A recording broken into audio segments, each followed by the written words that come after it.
Hi, welcome back to the Playing with Problems show. I am Alex Terranova.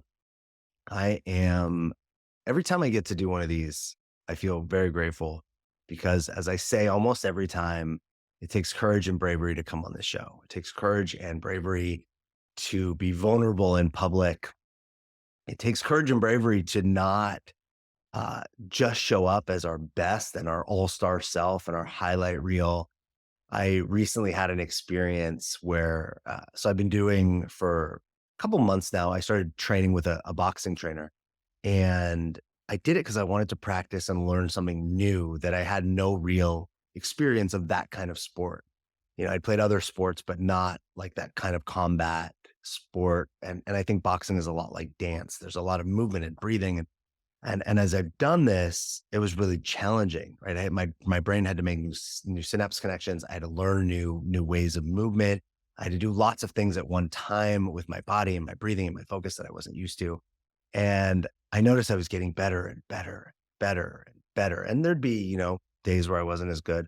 And then the other day, the trainer's recording me on a speed bag, and I was excited about it because I'd been getting so good. And I was like, oh, this is going to be great. I want to watch this. And it was like I went 10 steps backwards. And I looked at the video and you could see my face while I was recording it. I was frustrated and annoyed. And then I watched the video and it was even more of a bummer. And then I decided to post it online. Um, and I wrote something about how it was actually really hard for me to share. It felt really vulnerable because I look like I don't know what I'm doing. I look frustrated. I look not very good at it. And that we don't do that very often. And I thought there's some gold in that. Often on our journey to somewhere, or our journey in growth, it's a bunch of steps forward. And then there's moments where there's a bunch of steps back. And that day was a bunch of steps back. Like I couldn't get out of my own head. I just couldn't find my rhythm. And I think that is part of the growth evolution. It's like the learning curve. It's the growing pains. And so I think one of the beautiful things about this podcast is we get to experience that live. We get to hear about successful people, and we get to hear about the growing pains or the things that they're doing right now that they might be challenged by, because we're all experiencing that to some degree. So let's jump in and talk to our guest. I want to tell you a little about him before you meet him. He has done a lot, is doing a lot. He is a CPA and a CFP. He is a soon to be published author. He's an executive producer in film development. He is a frequent guest and podcast guest and speaker. He's a philanthropist. He is a nonprofit board member. He's an artist and a musician. He's an international traveler, and he's visited every continent except Antarctica, which is pretty cool. And he owns real estate internationally and currently owning in Spain, and he resides in New York City. He's the owner of some dachshunds. And if you know me, you know that hits home. Welcome to Playing with Problems, Michael Markiewicz. How are you? I'm doing great, Alex. Thank you. And thank you for that wonderful introduction. I really appreciate it. And it's my honor to be here. I could have said a lot more. You have, I love it. You often that people that come on this show have done and accomplished a lot of things, and we could read a very long bio.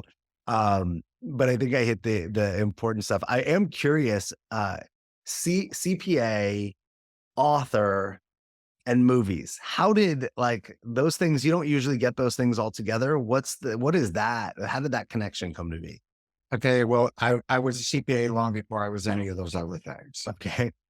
And I started my career more than 4 decades ago as a CPA. And it has been my way of, supporting my life and, my dimes versus my dollars kind of scenario.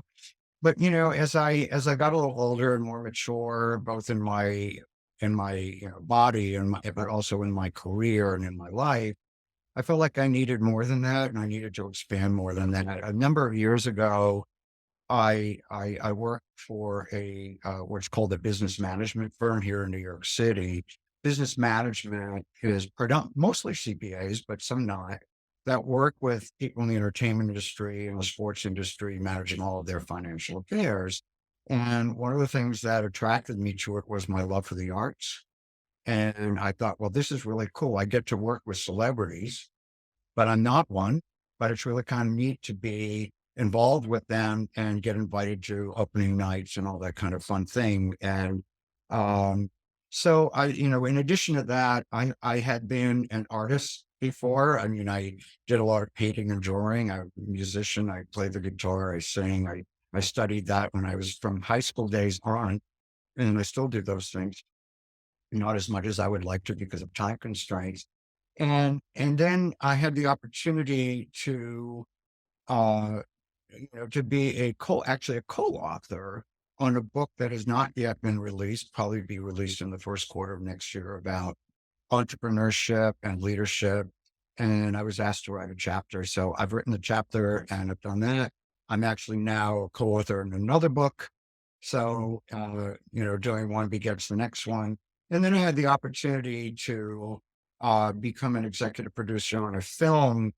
And I thought, yes, this is what I need to get to that level of being involved in the arts, because I've done a lot of investing in theater, live performances, both on Broadway, off Broadway, in Vegas, and, and internationally in Australia and the UK. So, it was just an interest of mine. And I thought, well, I'm never going to be that successful actor, if you will. Okay. I'm not going to be Hugh Jackman. I'm not going to be, DiCaprio, but I can still play a role and play a part in being involved in those industries. And this is the way that I do it.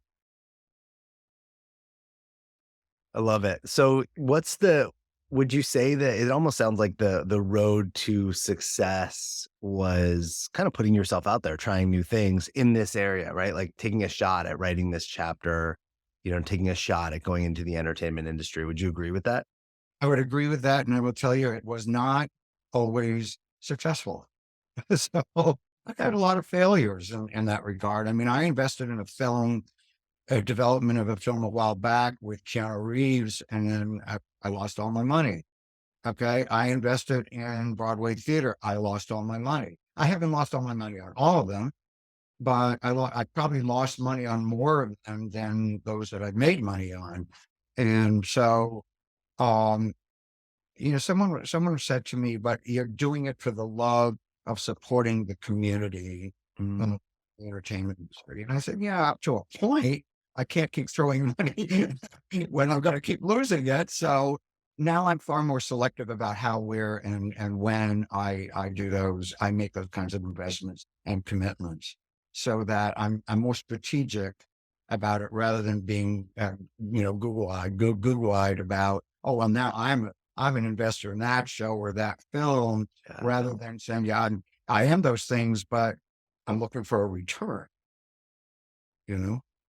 It seems like it'd be such a great, like an ego would love to write, "Hey, I produced this movie with Keanu Reeves." But ego doesn't want to talk about, "I lost the money on the movie with Keanu Reeves."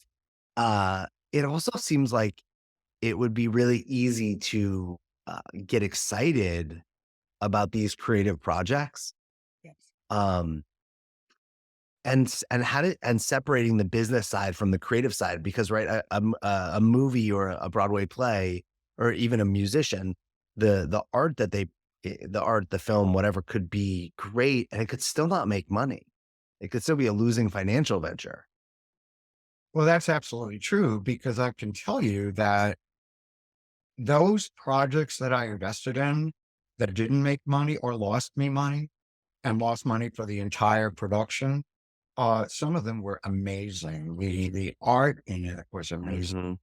Like, the first Broadway show I invested in was a show called Sideshow, and it's about freaks in a circus. And it's a brilliant production. The music is beautiful. It's brilliant. I loved it, but I can also understand now why it didn't work. It didn't work because one of the things that I discovered after that is that in order for a big production like that to work on Broadway, it's got to have it's got to have elements that attract tourists. We have a lot of visitors to New York that come and see a show, and they bring their families. They bring their kids. They're not going to bring their kids to see a show like that because it could scare them, with the freakiness of some of the characters that are in the show. And so while artistically it's a brilliant show, from the business side, I knew why it didn't work. And it actually closed 3 weeks after opening. Oh, When I thought, oh gosh, that was my first foray into this, and I lost all that money, but whatever, it was a lesson learned. that's a great, I'm glad that you said that piece about it was your first foray into it, because a lot of times when we fail our first time out at something, a lot of us are unwilling to try again, right? It makes us feel bad. We're like, maybe we're not cut out for this. Maybe the emotional impact of the financial loss, or even the emotional hit is too much. What had you, so to like get back up on that horse and try again, versus it being like, you know what, I just lost a bunch of money. This isn't for me. Yeah, that's a great question. And I will tell you that it took me some time to make that decision. Okay. I'm fortunate that maybe fortunate or unfortunate, I don't know. I know a lot of Broadway producers that are always looking for other investors to participate in their productions. Okay. So I get asked a lot, would you like to invest in this production or that production? And I also have been able to, after a certain point, discern the particular characters of those producers and say, well, here's somebody I trust, here's someone I trust a little less, here's somebody that I may not trust, and so on and so forth. And so I've been able to, over time, say, yeah, I'll invest with that person, I won't invest with that person. But even with that person that I will invest with, I have to look at what the production is and why it's attractive to me as an investment vehicle. Okay. So it did take me quite a bit of time after that first experience to say, yeah, I'm willing to get back on the horse and maybe try this again with something different. And what I tried the next time was a touring company rather than a Broadway production. It's a yeah, for those that may not be familiar, and oftentimes a Broadway production will then go on tour. And so it's a separate investment, a separate company that invests in the tours that tour the United States and in some cases in other countries. And so the second investment I did was a touring company, which I made money on. Okay. And it was for those of you that have or may not have heard of it, it was a show called On Your Feet, which is a Gloria Estefan musical that was on Broadway, which on Broadway didn't make money, but the touring company did because the capitalization is so much lower. So after I had that experience, I had some other experiences where I lost money, but I keep at it. I think I'm involved in investing in two different productions right now, and they're both not on Broadway. Okay, one is a Vegas show, which is not even theater; it's just a live magic performance. It's Chris Angel, and that one is very lucrative. And then I recently invested in a touring company of Magic Mike Live, which originated in Miami. So Yeah, and those are two big, I mean, those are big names too, right? Magic Mike and Chris Angel are two pretty big popular names. That's cool. I love that. I love the looking at, hey, why it didn't work, making an adjustment and not just kind of quitting it altogether. yeah, And then also knowing that, hey, it hasn't worked other times too. It's not like you failed once and then had a new system and then you were just good to go. No, there's on the journey, there's continual spots where you get tripped up, one might say. I think that what you were just talking about, Alex, actually applies also to business ventures outside of entertainment. Okay. Many people, get caught up in the idea that, well, I tried it and I failed. And so I'm not going to do that. I'm going to go get a job. All right. And That's one of the things that I think every entrepreneur, and I am one, um, has had failure, an experience of failure in their entrepreneurial endeavors. And question of what are you going to do with that failure? Are you going to learn from it and move on and do something else, or are you going to give up? And I think a lot of people, and I'm not faulting people for doing this, by the way, a lot of people give up. They say, it was too costly. I just can't do this again. And others who say, well, yeah, it might have been costly. I can't do that again, but I can do it this way or do something different and start a new entrepreneurial endeavor. Yeah, it's a great point. So the CPA has been successful. I mean, you do something for 4 decades, it's probably working. You've just shared some successes around, entertainment and investing. What other ways do you feel like you've been successful personally, professionally? I don't know. I think that, if someone were to ask me, are you happy? I would say, yeah, I really am. You know, I'm a pretty happy guy. I'm a pretty happy person. I've been on this planet for quite a long time. And yeah, I haven't always been happy though. I went through long periods of time where I was miserable and very unhappy and did a lot of therapy. And at times I felt like the therapy helped me. At other times I felt like it didn't. And, I had to, I was always, during that period of time, I was always looking for what is going to make me happy. And there was a combination of things that contributed to the unhappiness and combination of things that contributed to the happiness. And I was always looking for those things that I felt were going to make me happy. And they weren't always the things that were going to make me happy. Oftentimes people say, oh, if I have all the money in the world, I'm going to be happy. That's not what makes happiness. Some of the most miserable people in the world are the richest people on the planet. Okay. So it isn't always about money. It's about fulfillment and doing things that you love and obviously having the money to do them. And if they generate money, it's even better. But just doing things that you love, money to me has always been a means to an end. It hasn't been the end itself.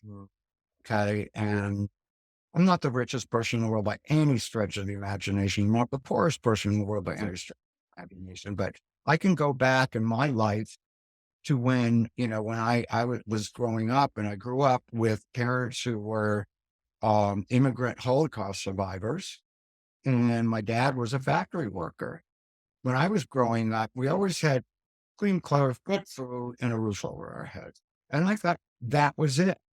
That's all that any of us could ever hope for or want. And it's not a bad thing. It wasn't a bad thing. But I also came to the conclusion as I got older and then I went off to college and grad school and so on and so forth that I want more than that. I don't want to be working in a factory. I wanted much more than that, not just for the money, but for the fulfillment, because I don't think factory work by itself is fulfilling for anybody that works in the Yeah. factory. Uh, but so I needed to focus on what it was that I felt was going to fulfill me and make me happy. When I was younger, I also wanted to be a Broadway actor. And I came to the realization very quickly that I also didn't want to start to death because I live in New York. Do you have any idea how many actors there are in New York that come here from everywhere hoping to make it on Broadway or in some other way, TV or film?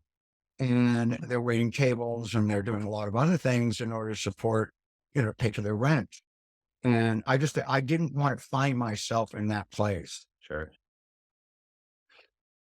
It's funny, even I recently was learning about how there's a lot of Broadway actors that are all in performances that are ongoing that are not making enough money to survive, right? It's not like being in a big Hollywood movie where you get some huge payday.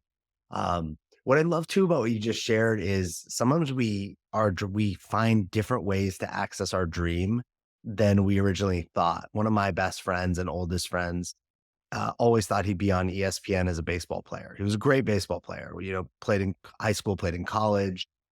An injury took him out, and he ended up through kind of his own passion becoming an artist. And his art has been featured on ESPN multiple times. And Wow. he does art for professional sports teams and all these different situations.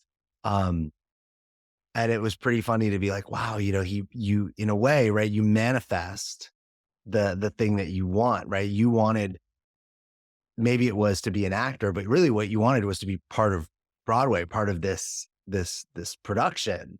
Um, and you found your way there, but just in a different way than you thought. Like the journey of our lives often get us where we want to go, but it doesn't often get us where we want to go the way we thought we'd get there. There are Um, no straight lines to get there. It's yeah. always yes, and we're yeah, I agree with that. I agree with that. So, I've gotten to meet some amazing people in the performance communities here in New York, live and otherwise, and it's been fun, gratifying, and I've enjoyed it very much. So you've had a good life. Like you've improved from where you started. You're happy. I know you shared with me that you're married. You have these dogs that you love. You have a business that's going well. Investments. You're involved with things that you like. You have hobbies and things that you enjoy. Let's transition for this next part and look at where are you facing? Where are you currently facing a challenge?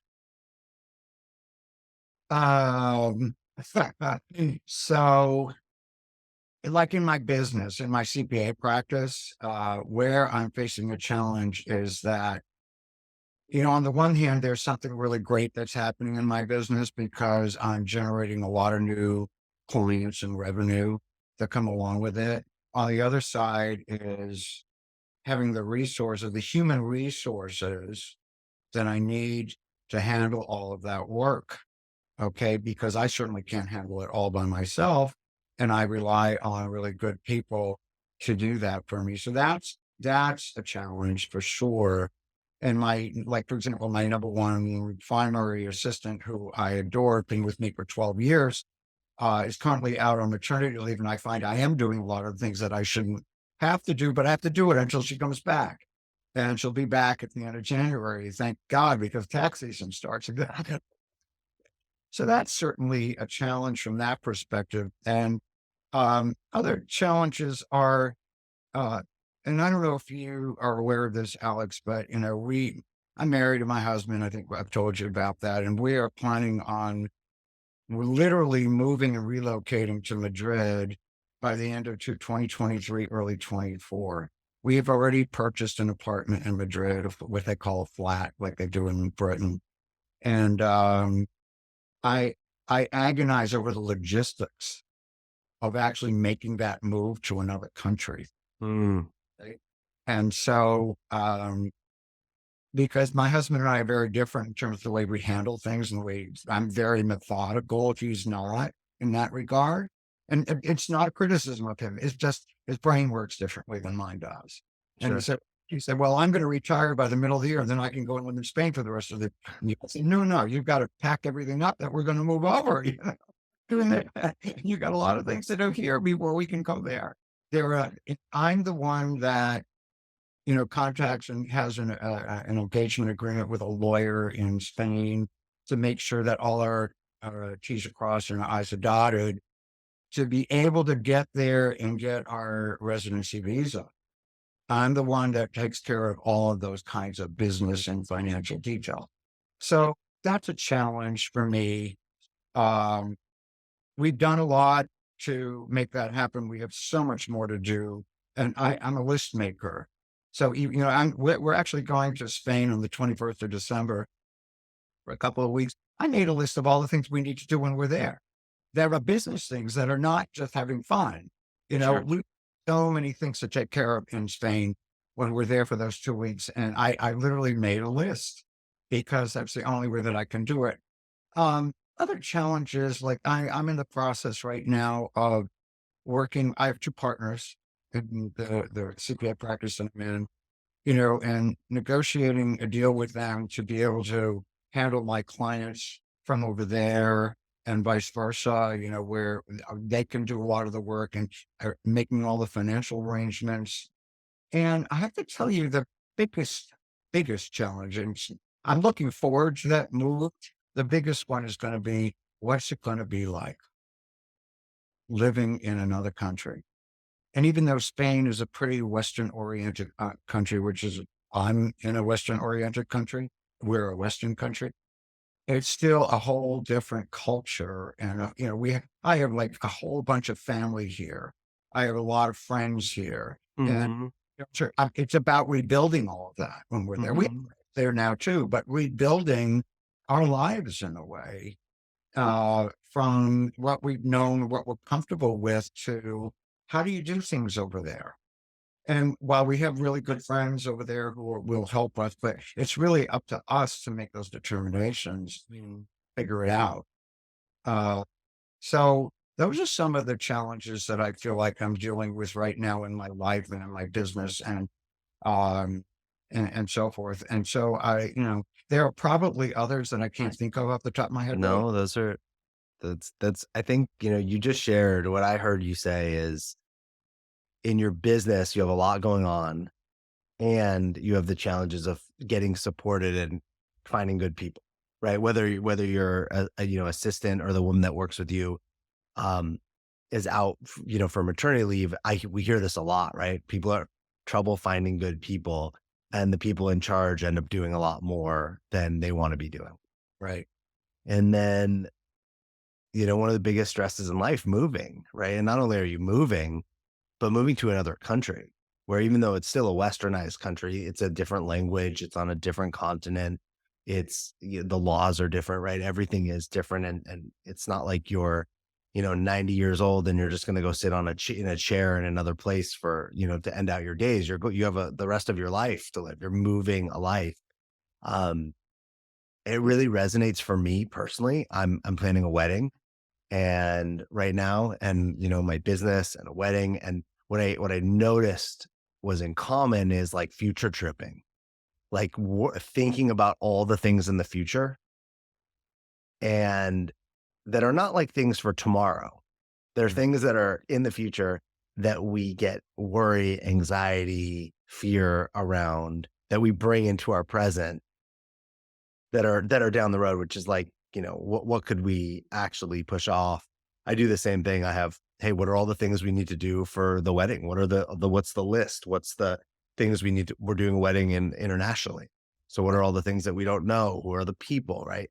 And it can get, I say this because I think a lot of this is a very common, what Yeah. you're dealing with is very, will resonate for a lot of people. So if we were to support you with this, if we were to move this problem, this challenge, if we were to be able to support you going forward and the people listening, how do you think this conversation would end? What would you walk away with?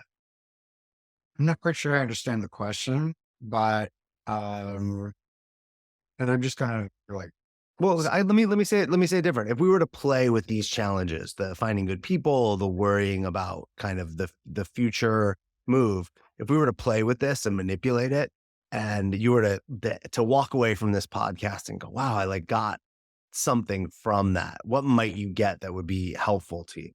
I think that yeah, I'll tell you what I would like. Sure. Yeah.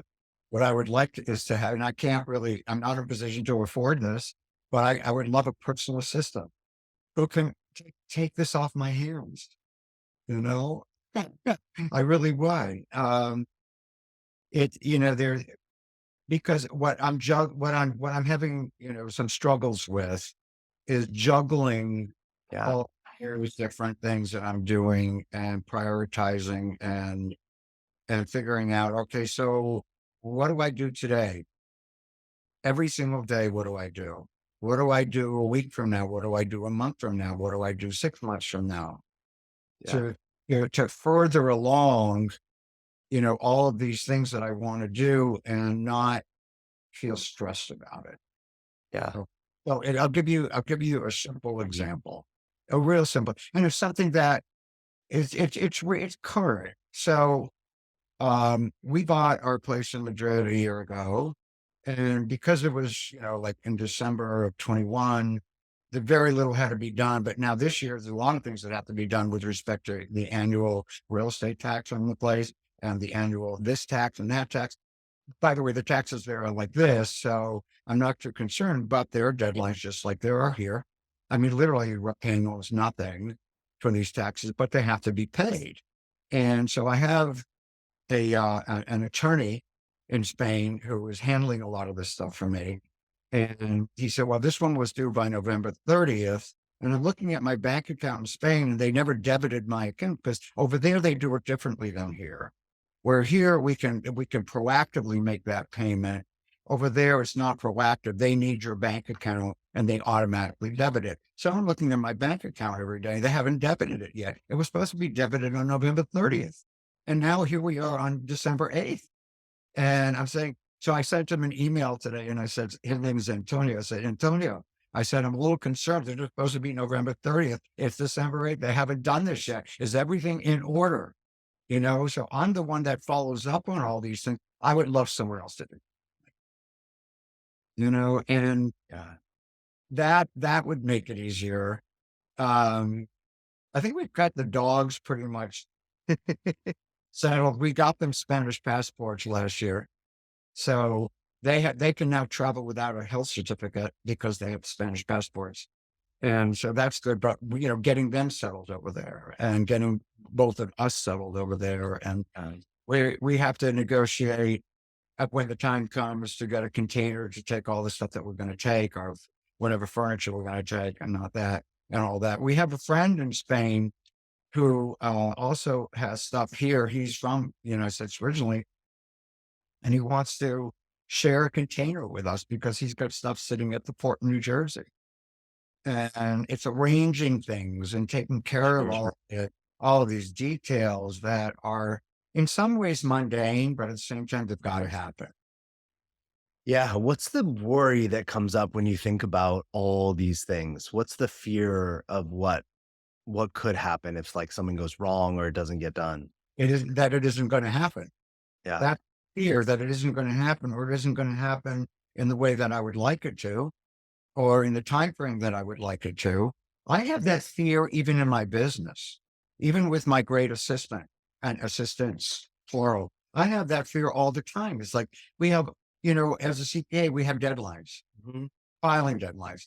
Oh, we got to make sure. So I create a control list. So I actually have my assistant create a control list with deadlines. Did we meet? We have to meet it. Here's when it needs to happen. Here's what we need from our clients. And so I had that fear constantly. So for And example, and you've not met it though before, right? Like in your life, you've missed deadlines, right? You're missing one right now with the November 30th. well, that's over there in Spain. Yeah. Work, and I'm saying, well, am I going to be penalized for not meeting the November 30 deadline, which I gave them all of the information to be able to do Sure. well in advance. So yeah, I'm like, all right, so what's going to happen now? That kind of thing. So how much, you're prepared, you're doing all the things, you have all the lists, you're all organized, and then there's still this there's still the worry and the energy. What's the impact of all the energy and all the worry? Like, how does that impact you? How's that impacting your life, your business, your relationship? I get a little stressed.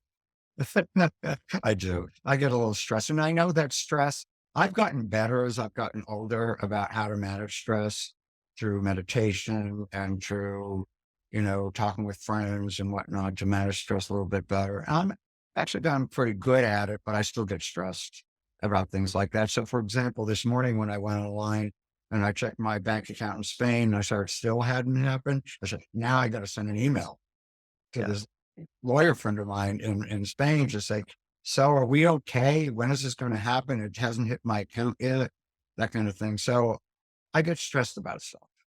Yeah. And have you, I don't know your whole life story. You've shared some of it, but as an adult or for most of your life, has even when something's gotten missed or not figured out, have you ever ultimately not been able to figure it out or like bounce back from the consequence of it?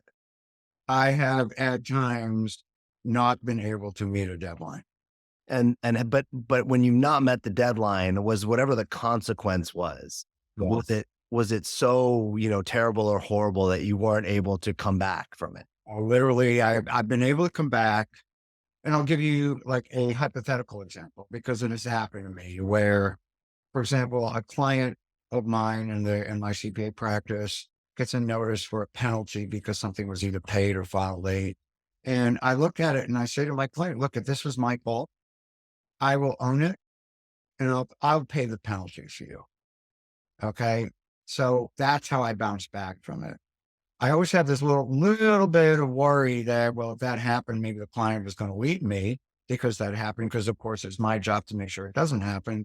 But we're all human. Sometimes we make a mistake. I clearly I know that I have, and so the consequence of that is the money I had to shell out to pay for the penalty. Okay.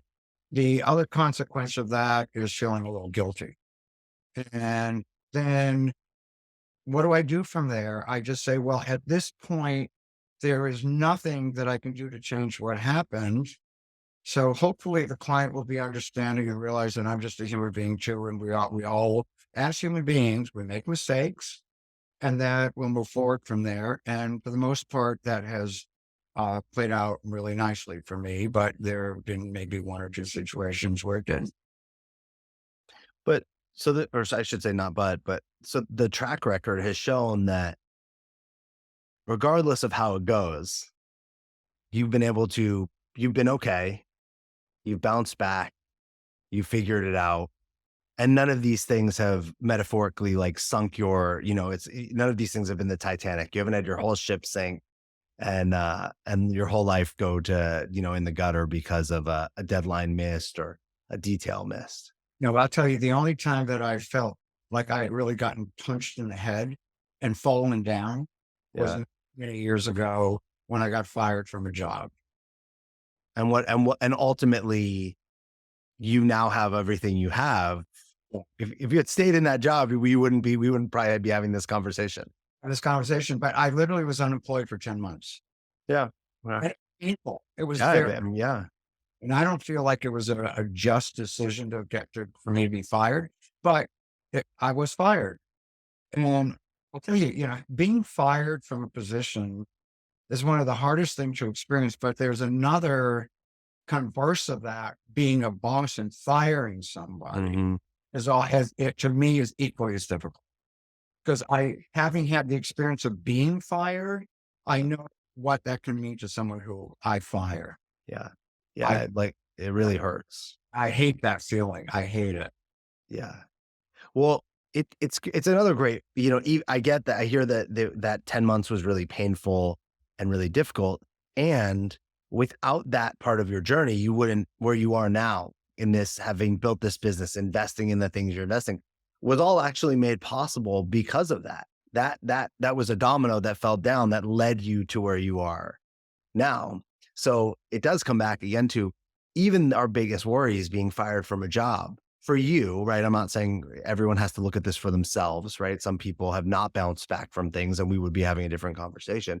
But for you, you've been able to recover, bounce back, figure everything out.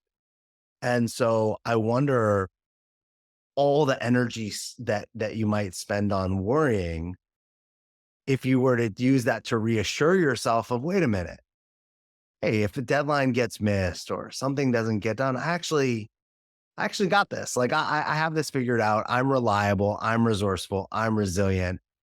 What could I like if I had all that energy instead of being, worried and anxious? What could I put that energy into in the present that might support me in the things that I want or that I'm working on now? Yeah, that's all very, very deep, great stuff that you just talked about.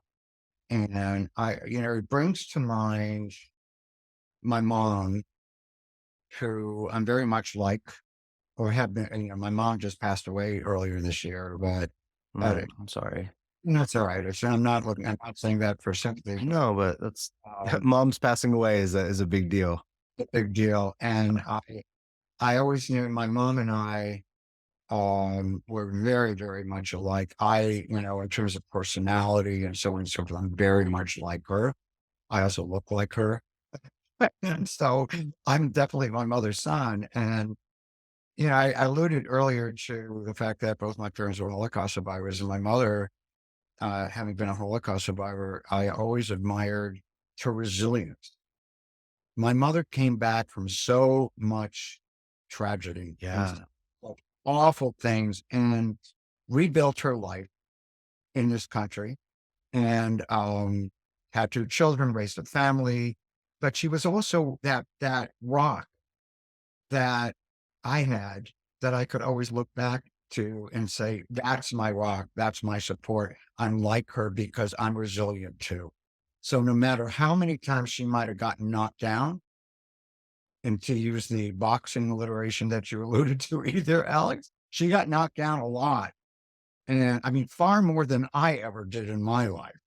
And she got up and she kept going and she kept doing it. And I learned a lot from that, not because I consciously decided to do that, but because I looked at my mother and I said, well, she can do, so can I. Mm-hmm. And because I've gotten knocked down plenty in my life. Mm-hmm. Um, Getting knocked down, I think, is an inevitability that every single human being should look at and say, all right, I got knocked down. What am I going to learn from this? So, you make a mistake once. Hopefully you don't make the same mistake again, make the same mistake twice. Well, then you have a problem. There was some saying about that, but I forgot what it is, but you get the gist of it. And I just think that, I looked at my mom and every time I got knocked down, I looked at her and I would say, God, my mom got knocked down so much more than I did so many different times. Mm. And she got back up and she kept going and she kept doing it. She lived to 90 and 95 years old. Wow. And, and again, I don't even want to begin to compare myself to her in terms of those knockdown experiences because there was no way.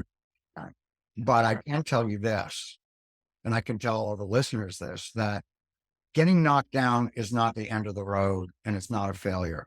It is a failure, but it's not the end of the road because once you fail at something, either you get back up or you remain in failure. Yeah. I never wanted to do that. It's like when you were talking earlier with me about, my investments in live performances and in theater. And if the first one failed, do you just give up and never do it again? Or do you know, look at why it failed and figure out what you're not going to repeat, And so that's how I approach that whole concept of getting knocked down and failure. Because I think if we don't fail, we don't learn anything. Mm. So if we were to take this approach that like the lesson you learned from your mom Yeah. and what she taught you about life and what she taught you and about resilience, and you were to just simply know, and just in this moment, hey, it's all going to get figured out about Spain. It's going to get figured out one way or another. We're going to get it figured out. We're also just not the people that don't get things figured out. Right. Right. That's not who you are. So if I know that, hey, I'm going to get it figured out. If I know that even in my business here, right, the overwhelm, the things you got going on, it's going to get figured out. And I could put down and I could just be in that. Can you be in that space for 1 minute? Like, hey, I know I'm going to get it figured out. And from here, like what action or what might you practice in the now, in the like today, this week, that could simply support where you currently are versus the focusing on all the things that may or may not go wrong in the future? Well, I think you just hit all of these salient points because being in the here and now and realizing that I can't solve everything today that needs to be solved. I'm looking at this and saying, all right, so today I'm not going to worry about that. Today I'm not going to focus on that. Today I'm going to focus on the things that I can do. And know that those other things don't go away, but I'm focusing on the things that I can do and I can make an impact on or I can change.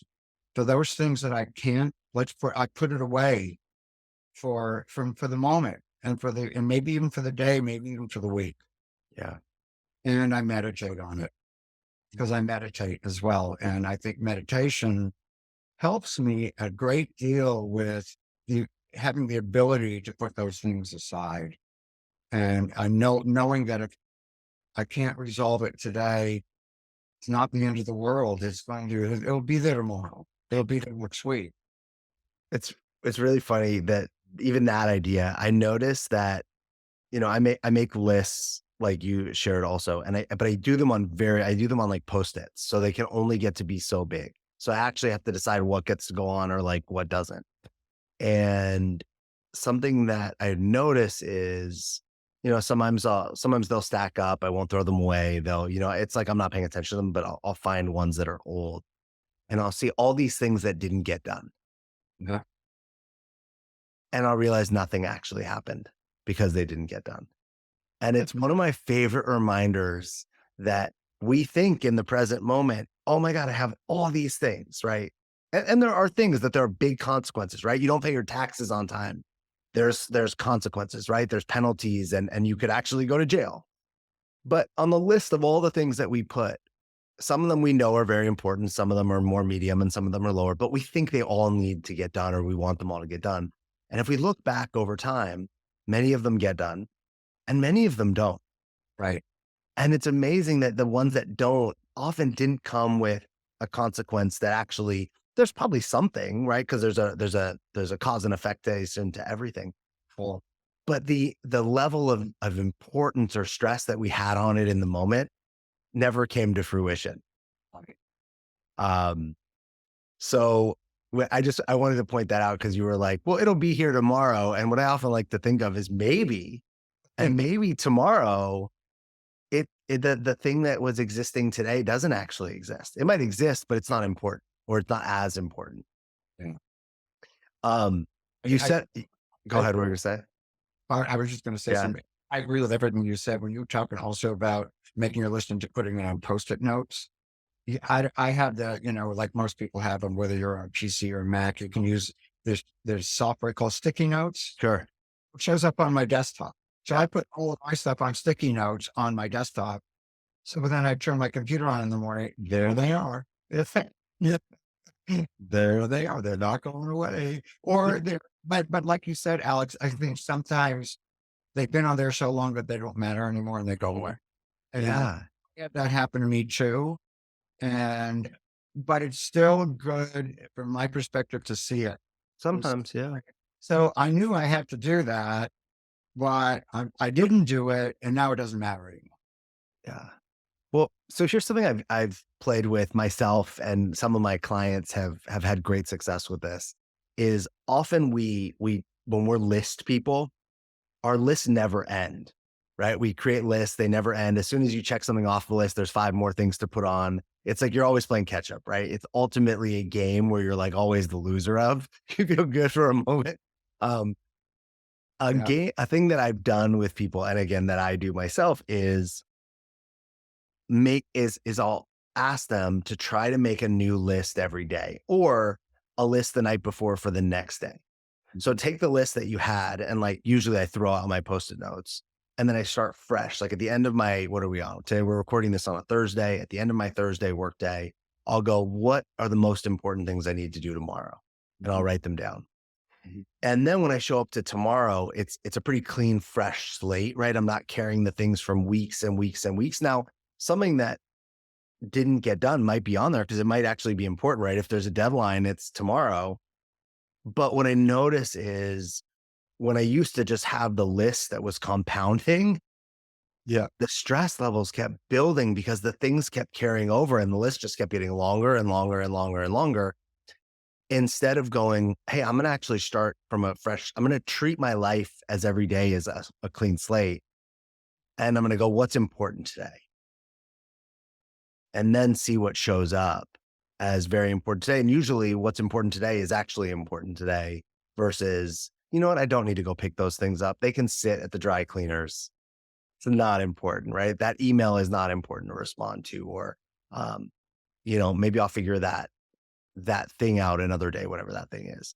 Um, Is that do you find yourself like creating those like those lists that like never go away? And when you see all the things, it's more stressful than if you were to like start fresh every day?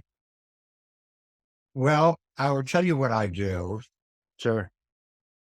I look at my list, and if I can, another way that I do things in terms of reminders is like, especially for work and personally, I look at my emails, and if I read something and I say that's something I got to deal with, I'll save it as unread Hmm.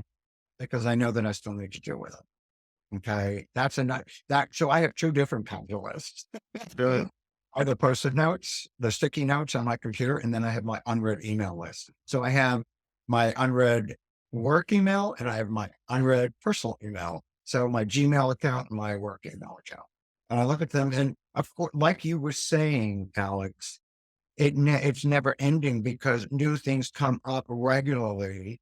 And so unless if you deal with something or don't deal with something, at some point you've got to kind of like take the stuff that's at the bottom and either say, I did it or I didn't do it, but I don't need to do it because it's not going to matter.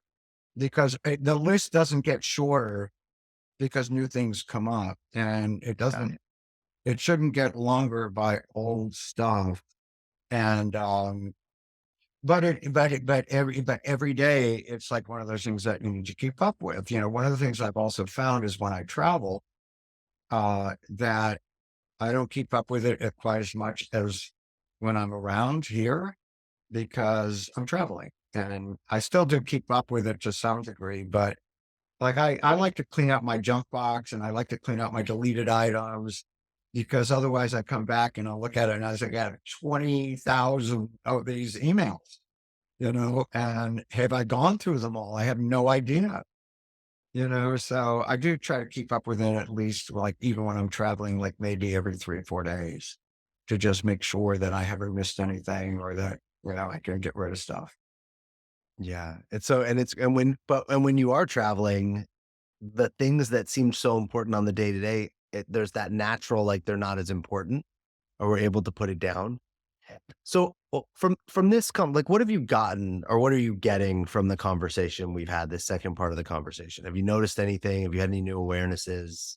Well, yeah, I mean, I think, I look, I have to, what I got from it is this, that I have to recognize, you know, and I work diligently at this, but you've also helped me focus on it as well, is recognizing what the stressors are, why they are stressors, making the list, deleting the list, putting stuff on the list, taking stuff off the list, and not letting it consume my energy from the stress perspective. Because if we let that happen, it really will sap us of even our good energy to move forward and do something more, more important and more potentially lucrative for ourselves so that we're not bogged down by all this other stuff that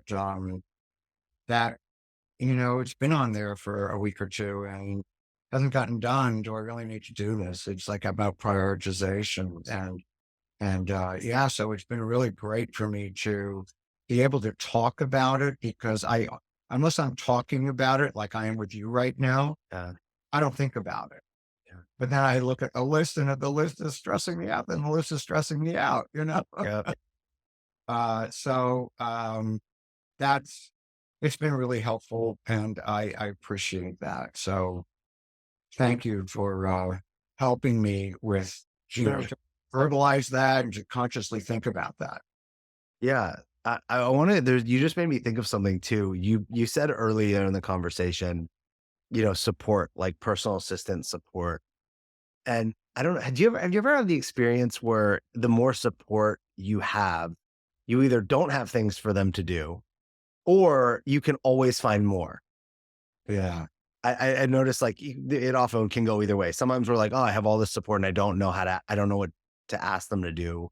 Or I can just keep creating more things, right? I know for me, if I have two assistants, mm, all of a sudden I'll be like, oh my God, I can do way more stuff because I can like give more to them. But when I got them, that wasn't the goal. The goal was to actually take stuff off my plate, not take stuff off my plate and pile on more. And so I'm curious with your assistant out and you having less support, are there things that maybe you could go, you know what? Maybe this doesn't need to get done, or maybe there's a different way it could get done while I'm in this transition. Absolutely. And I will tell you how I handled that. I have been handling that. And that before she went out on maternity leave, she and I sat down and went through all of the various different things that she does for me.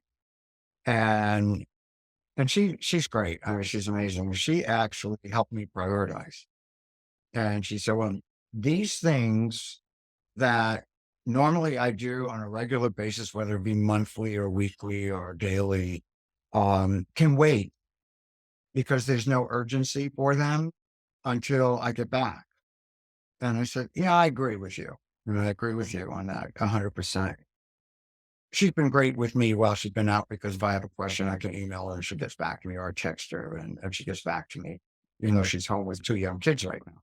But she's phenomenal that way. But so we have actually done a good job. The two of us together, we work in sync, and it works really really well. And so she was the one that took the initiative to say to me, Michael, these things are not a priority. You don't need to do this. Nice. Nobody needs these are the things you will have to handle on your own without me here. But these things you don't. So that it gave me this huge sense of relief. So even though, stuff I get bombarded with stuff that I know she's going to need to do, I'll literally just take that stuff and email it to her, knowing that she's not going to do it right now and she'll do it when she gets back. I don't know how many of those emails there are at this point. I have not a clue. On the personal side, I talked about, and I think you alluded to as well, if I were to have a personal assistant, I probably would not have that much for that person to do on a regular basis. So it wouldn't be a personal assistant who is with me full time, but rather on an ad hoc or as needed basis to handle things. Um, I haven't really looked at that very closely yet in terms of how I can do that and whether it's a real person or a virtual assistant.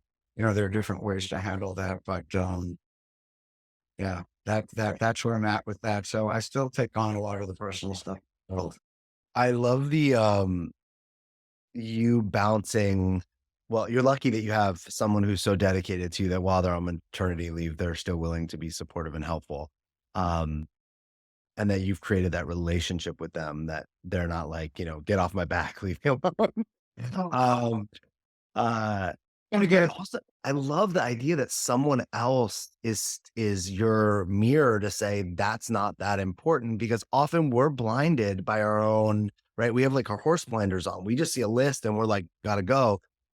And I had the same situation recently where I was on the phone with my mentor and he could tell I was stressed out. And he was like, what are you stressed out about? And I just poured the list out, right? I just dumped it all out in front of him.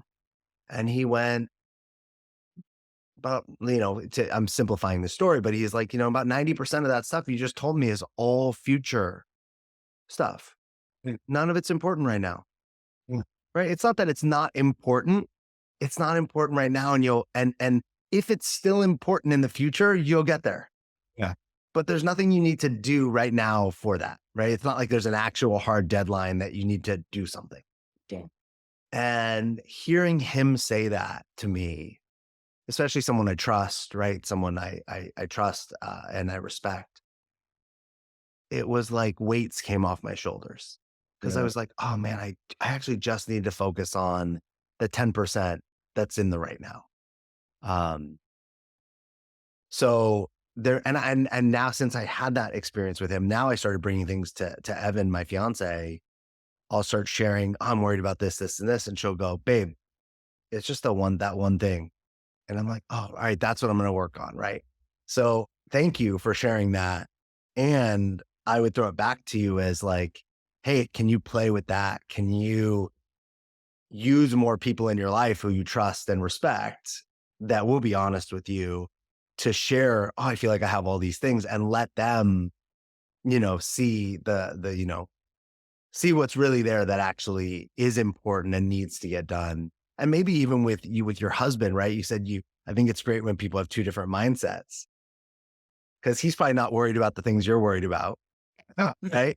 And he knows there's things that are important, right? He just doesn't deal with them, but you're the one that deals with them. But he knows if you say, hey, we got to have the taxes paid, he knows that's an important thing. But he also might know that, hey, those five other things you're stressed out about, we'll figure it out. They're not that important. He is of that mindset of we'll figure it out, Yeah. and he doesn't deal with it. I'm of the mindset, yeah, we'll figure it out. Let's figure it out now. But he's still here. And right. It's like you figure it out for him. Exactly, exactly. And then so I figured it out. This is what we need to do. He'll say, okay.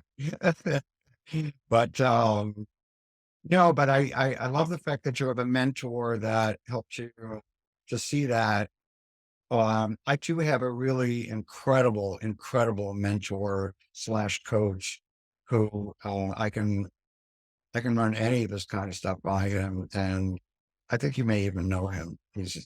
But anyway, we'll talk about that offline. But so yeah, so it's been extremely helpful to have that what I call a third party observer, if you will, mentor, coach, third party who was not emotionally invested in the things that I'm emotionally invested in.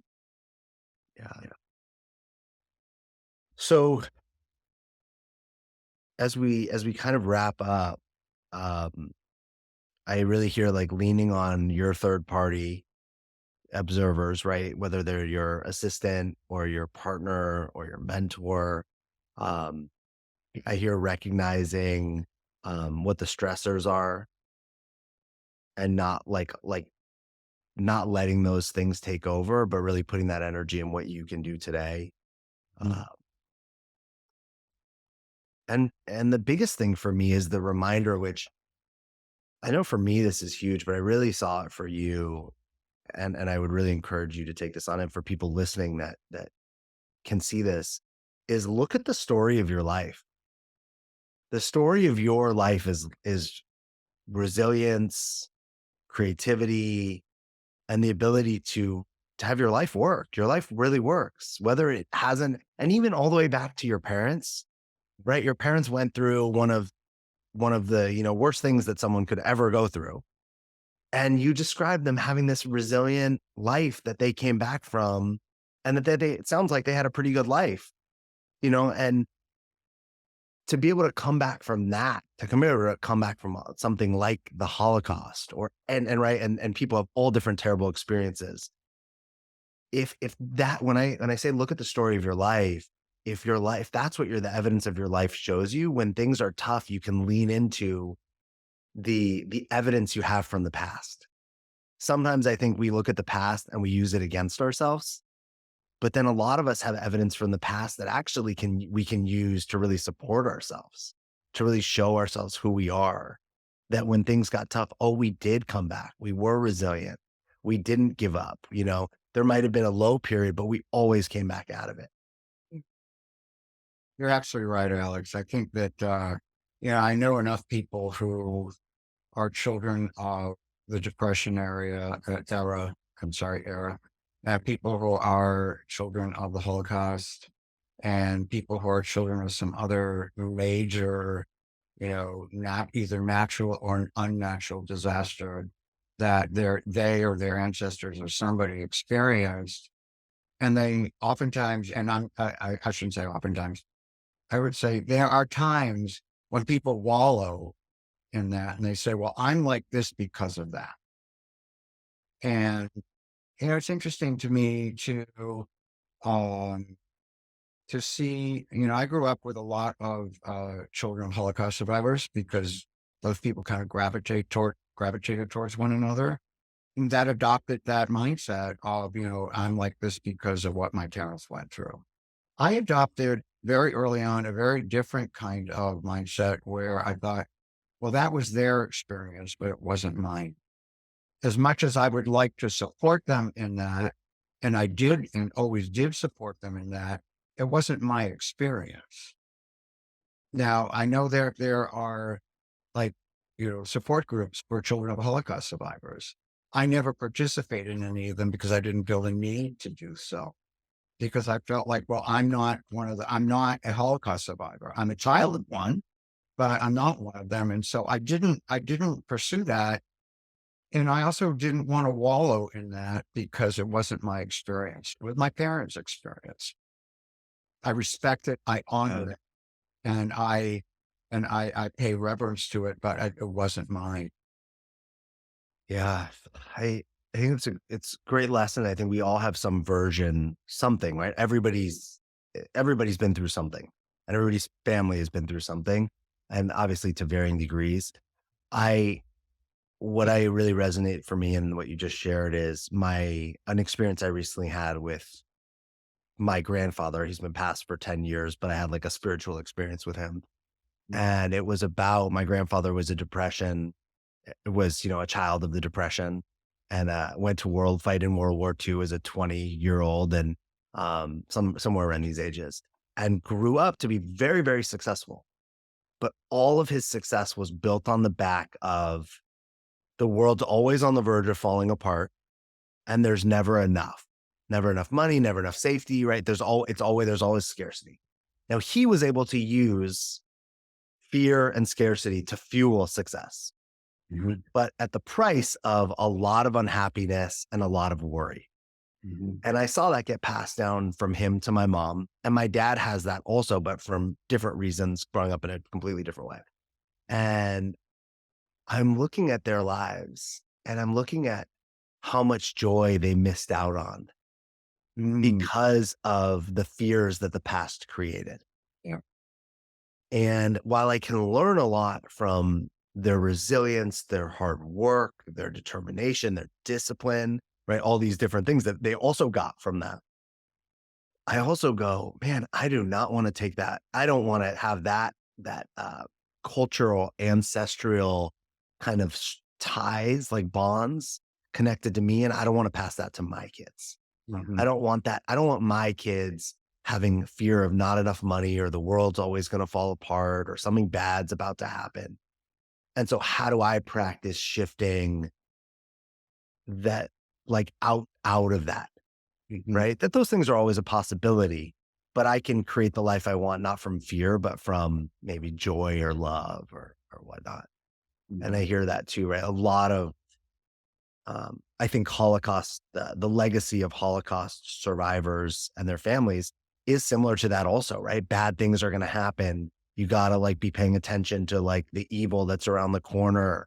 Um, and that can strip us of a lot of our joy. I agree with you 100%. You hit upon something, which I will just succinctly try to say, and that is, it's the difference between the mindset of scarcity versus the mindset of abundance. Mhm.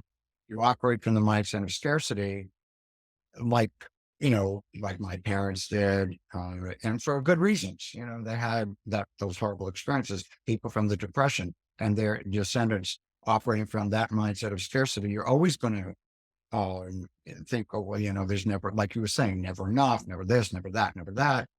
And you miss out on so much joy. Yeah. Operating from the mindset of abundance, when where you know that everything is going to be fine. It's just going to be fine.